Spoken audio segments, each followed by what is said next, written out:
تاریخ اتنی پرانی ہو گئی کہ جب ہندوستان نے ایٹمی دھماکے کیے پوری دنیا نے زور لگایا پاکستان کو کہ جی آپ ایٹمی دھماکے نہ کریں، ہم آپ کو بلینز آف ڈالرز دیں گے، آپ کو پولیٹیکل سپورٹ دیں گے،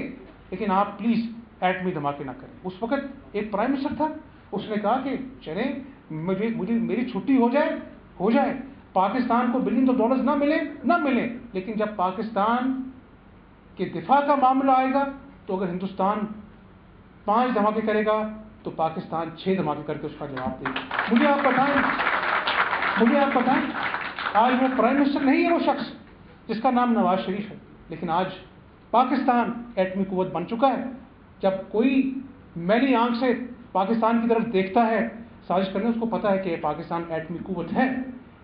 تو میں آپ کو صرف یہ کہنا چاہتا ہوں کہ آج واقعی ہم سب مستقبل کے بارے میں پریشان ہوتے ہیں، اپنے بھی، اپنے ملک کے بھی، اپنی آنے والی نسلوں کے بھی۔ کیا بنے گا لوڈ شیڈنگ کا؟ میں آپ کو صرف یہ کہتا ہوں کہ کوئی آپ کو میں سب بات نہیں دکھاتا، میں آپ کو کہتا ہوں کہ پاکستان کے پاس وسائل موجود ہیں۔ کوئی بھی ایک ایسا مسئلہ جس کے بارے میں آج ہم پریشان ہیں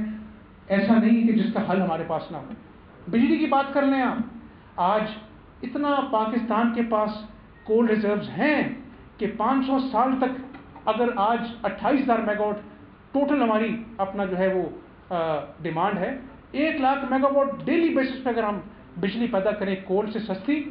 تو یہ 500 سال تک آپ کی کول ریزروز جو ہیں وہ یہاں پر موجود ہیں۔ گیس کے اپنا بات کر لیں، آج چولہوں میں گیس نہیں آتی اور کہنے کو پاکستان کی رینکنگ پوری دنیا میں 3رے نمبر پر ہمارے پاس گیس ریزروز ہے۔ آج اپنا جو ہے میں صرف آپ کو یہ کہہ رہا ہوں کہ آپ نے فیصلہ کرنا ہے کس کو آپ نے ووٹ دینا ہے۔ الیکشن جو ہے یہ کوئی کسی پارٹی کی تقدیر کا، مسلم لیگ نون کی تقدیر کا فیصلہ نہیں کرنا آپ نے ایک نئے پاکستان کی بنیاد جو رکھ سکتا ہے، جو پاکستان میں لوڈ شیڈنگ کے خلاف، کرپشن کے خلاف، ان امپلائمنٹ کے خلاف جہاد کر سکتا ہے، ان لوگوں کو آپ لے کے آئیں۔ میں آپ کو لکھ کے دیتا ہوں کہ انشاءاللہ پاکستان خوشحال ہوگا، پاکستان کا نوجوان خوشحال ہوگا، پاکستان ترقی کی منزل طے کرے گا۔ اور میں آپ کو یہ بتاؤں، دیکھیے میرے والد جب میں اس وقت سیاست میں نہیں تھا، ایک دن میں اپنا جو ہے اس وقت بزنس کرتا تھا، تو ایک دن میں پریشانی میں کوئی ایک معاملہ تھا، میں ان کو سرکاری دفتر میں ملنے چلا گیا، تو انہوں نے پنجاب اسمبلی میں تھے، وہ آفس میں موجود نہیں تھے، تو مجھے انہوں نے بڑا پروٹوکول دیا، مجھے دفتر میں بٹھایا، میں ٹھاٹھ سے میں چائے پی رہا تھا، مجھے میرے والد کا فون آیا،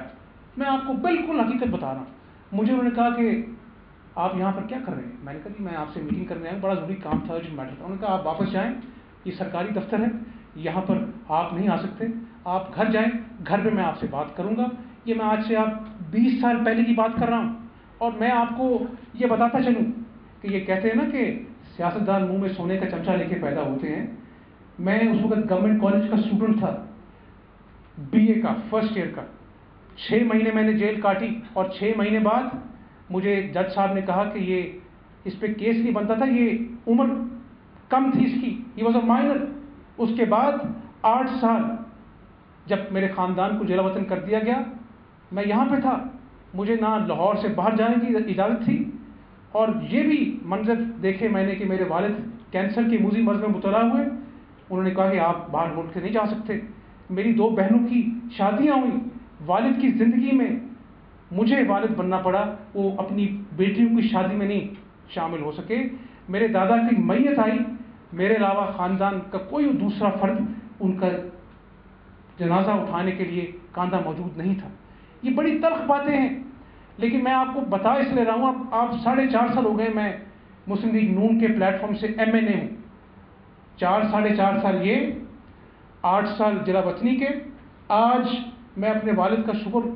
ادا کرتا ہوں کہ انہوں نے بتایا کہ بیٹا کرپشن کی جو پیسہ ہے اس کو ٹھوکر مارنا، عزت کے لیے سوکھی دال روٹی کھا لینا، لیکن کرپشن نہیں کرنی۔ آج الحمدللہ 8 سال مشرف نے وگرس انویسٹیگیشن کی، 4.5 سال ہو گئے، میں وزیر اعلیٰ کا بیٹا ہوں، لیکن میں بڑی عاجزی سے آپ کے سامنے کہتا ہوں کہ آج الحمدللہ میرے ماتھے پر ایک پائی کی کرپشن کا داغ نہیں ہے، نہ میرے والد بنا مجھ پہ۔ تو اس لیے کہنا یہ چاہ رہا ہوں